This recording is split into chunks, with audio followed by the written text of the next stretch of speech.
Hello, Heike, Julien, Nicolas, thanks for being here. Heike, Heinrich Böll Stiftung in Berlin, Julien and Nicolas of the Charles Leopold Meyer Foundation in Lausanne and in Paris. Now, both of your foundations have been working for quite some years on topics related to the commons and urban issues, right? Also, you have been working together as foundations. First of all, let me ask you, what was the origin of, in your individual organizations, on the interest in the commons? Where did that stem from? Heike? Well, in our case, I think it really very much came from our work in the so-called Global South. For example, I have worked for 9 years as regional director in Southeast Asia, out of Thailand. And we have been working with partners that were fighting what we would call in commons speech enclosures of natural resources. Or Elinor Ostrom would call it common pool resources. But these are actually resources that were really very important for people's livelihoods. And they lost it, and they were not accounted for in any GDP. So those days we did not necessarily call it commons, but forest resources or fish ponds, fishing grounds, and from there we got into spaces, for example, working in Mexico with Via Campesina. So Via Campesina is a huge network of farmers who actually have an interest in open access to seeds, which got more and more enclosed through intellectual property systems. So then, in parallel, a kind of new world of commons evolved with the internet. And so there were groups who actually felt there are some structural similarities between the communities who really fight for open seats, and others wanted the code to be kept open, like the HTML code, for example. And so in Mexico, end of 2006 was a conference where these two communities sort of met for the first time. And I think that was, in a way, like the birth of framing programs working on the commons within Heinrich Böll Foundation. And then we started out of the Berlin headquarters to sort of really try to sort of be more analytical and systematic in what actually have we lost in the global north, what have we forgotten, whereas in the global south people were in the fence of or at the brink of losing their commons and the related practices, the commoning. So I think this is where it started, and we became over the years kind of a convener of these different worlds and groups. And I think that's when in 2010 we started to organize the International Commons Conference to sort of see that these different identities and flows meet in Berlin. We came in contact with the Charles Leopold Meyer Foundation because they had a great access to the Francophone community, which we didn't have. Yeah, you're right.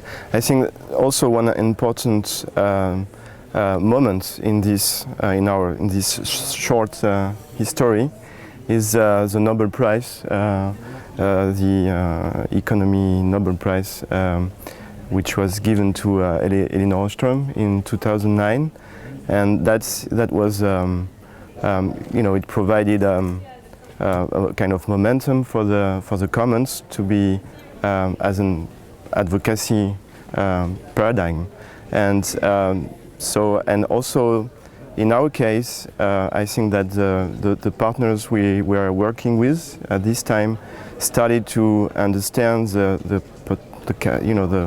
potentiality for the commons to become a kind of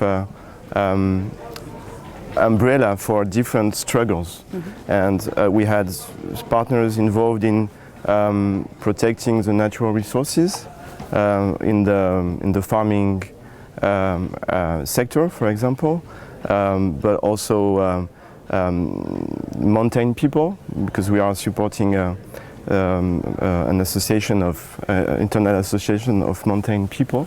So, and they discover. I mean, it was a kind of rediscovery of the commons, and And with the Ostrom Nobel Prize, it opened avenues to for a new kind of advocacy work.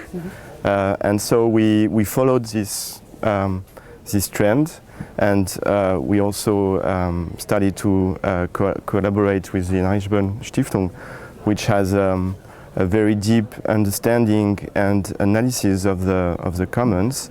And so we started to send to advise, to convince our grantees to participate to some of the conferences Heinrich Böll has organized in Berlin. So the first one was in 2010, and the second one in 2013, the Economics of the Commons conference. And we started to collaborate more and more to prepare this big conference in 2013. We organized a deep dive in our retreat center for the European region, and also we had a memorandum of understanding to kind of frame this partnership between our two foundations. Align our funding strategically. I think one of the key trigger points for us to work on the commons as a kind of alternative economic governance system and as a different social practice is that if you look at the global governance arena, we get from the G20 and also even from the new club of the BRICS, these models of public-private partnerships really superimposed as the key in the current development model. It's like a global growth, a spurring mechanism, and we really need to develop a counter-narrative, and that is actually public peoples, public commoners, public citizens, public partnerships, whatever you want to call it, but as a different model as the one that is really now even enshrined as indicator of success in the Sustainable Development Goals.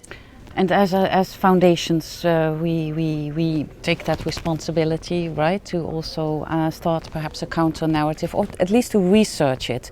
For that we need also our grantees, right, or grantees in some cases partners, that is a preferred word. So Julien, you work on urban issues.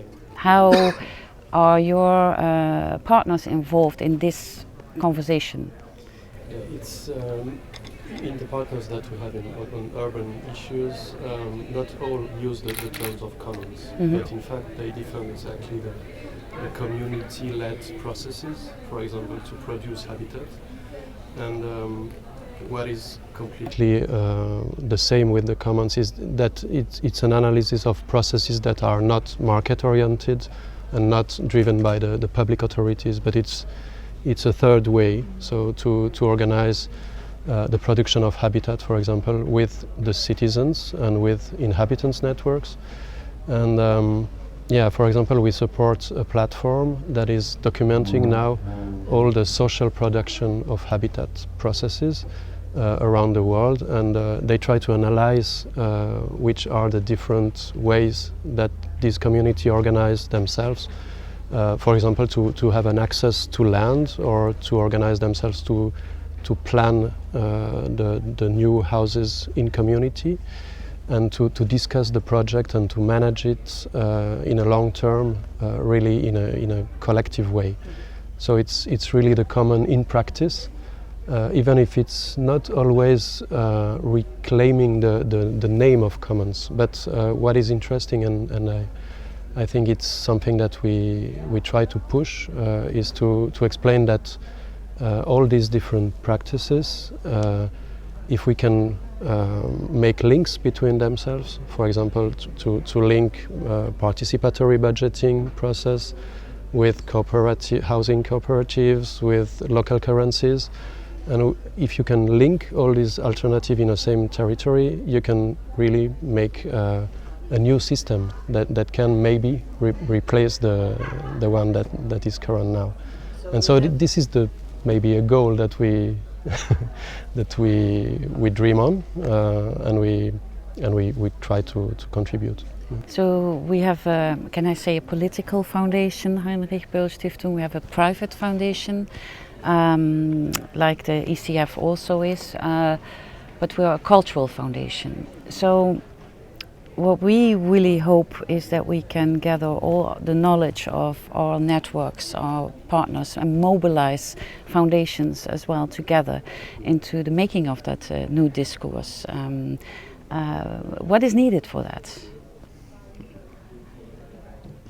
Well, I guess a lot of conversations, dialogues, maybe meetings among key decision makers or project organizers like us, to sort of deepen our understanding of and purpose alignment. I think we have to have more clarity of where we actually want to go, because I see the commons really as an alternative paradigm to imagine what others call, there is a discourse now about post-capitalism or post-industrialism. Like, what is the world that's coming next? Because at the moment we are really troubled. There is a climate crisis, there is a food crisis, there is poverty. I mean, there are so many problems, but they are overlapping, and they are also all of them are somehow systemically interlinked. So if we want to break that cycle, I think we have to imagine a different world. And I think commons provisioning is a pathway, it's a practice, but we really need to sort of deeply think about what it implies. And for example, as Heinrich Böll Foundation, we have a convener function. We invite people, it's not us, we are hosts, we are enablers. We have Common Strategies Group as a strategic partner to help really do the kind of theoretical framing of this what's happening. Whereas you have described beautifully like that you are like working with communities who are practicing it, and to bringing these worlds together, I think is a way forward. Okay. Yeah, I guess we can be very complementary. And it has worked in the last years. So Heinrich Böll is a public foundation. We are, as you said, a private grant-making foundation. So we don't have the same mechanism for to support the civil society actors. So that's the first way to be complementary. Another way is also to connect our different working area. So we tend to focus on the French-speaking countries in Europe, but also in Africa and in Quebec. So and our role in this partnership was to connect the people, the French-speaking movements, commoners movement, with the German speaking ones, for example. And we should also widen the scope of this collaboration with foundations from the Southern Europe. In Italy, Italy is a key country now for commons initiative experiments, especially with in the cities, at the city level, but also at the national level with all the work implemented by Rodota and his commission, the referendum on water. So in Spain now with the new municipalities. So I think we, as funders, we need to cover the European diversity, and maybe we can also play a convening role in bringing all these people together. After that, it's up to them to come up with a roadmap, and after that, we should be able also to back up their proposals as a European commoners movement.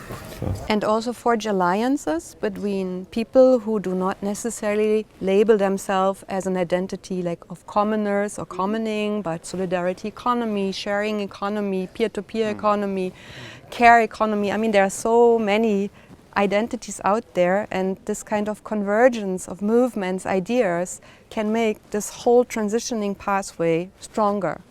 And I would like to plea for also an inclusion of culture in this conversation, because I think it's important that we look at it holistically, right?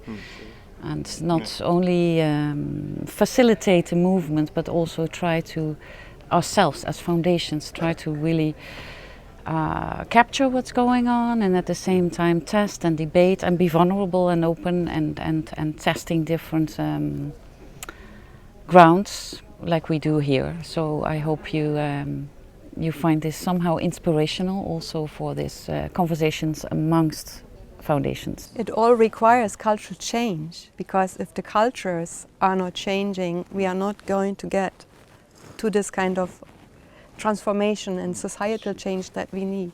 But I think maybe this is also something for the more in-depth discussion, because I think you really brought your particular perspective of being a cultural foundation to the table.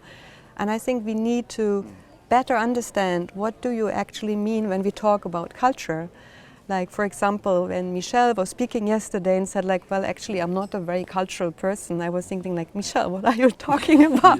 You know. So, but it was, in a way, it was also like confusing me whether I have the proper understanding of what you actually mean when you put this triangle: commons, culture, democracy. Is it, as Charles Timms yesterday suggested, the socially engaged arts? It's not only the arts, and it's also not culture as in anthropological sense, but it's the arts and culture, as often is said. Some people say creative expression.